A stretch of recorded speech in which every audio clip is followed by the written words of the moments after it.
So this is 2003 GSXR1000. When I bought it, it didn't start, and the guy who sold it to me, he said that the ECU is bad. So this is the original ECU. It's clean, no holes, like it's all good. And he said that ECU is bad. I found the ECU on eBay, and I found this one, and it was cheaper, like $250 with the holes, but here all the connectors are fine. So I ordered this one, I tried it, it saw no start. So then I started to think, so it wasn't the ECU the problem was the connection under the tank. Accidentally I found was the connection bad. So when I fixed the connection under the tank, I put my stock ECU, came with the bike, and it starts and works absolutely no problem. Then I tried this one, which came from eBay, which is damaged, and this one is also working fine. So now I'm selling this one because this one is damaged kinda, but it works fine, so I can leave it for myself. Now I'm gonna install this one, which I'm selling on eBay, and just wanted to show that it works fine.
And now I'm gonna switch this one to this one.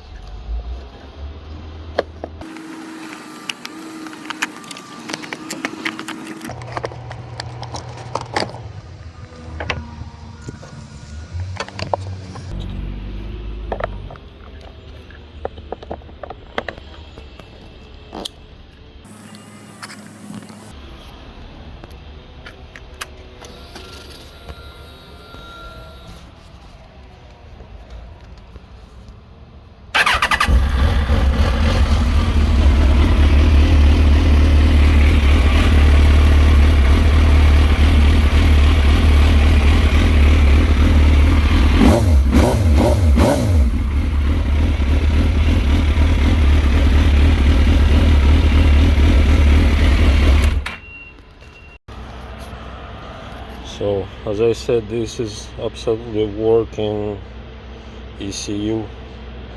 The problem was with the wiring, and what I understand that in these bikes sometimes it's just a loose connection or some wires are broken. That's the deal.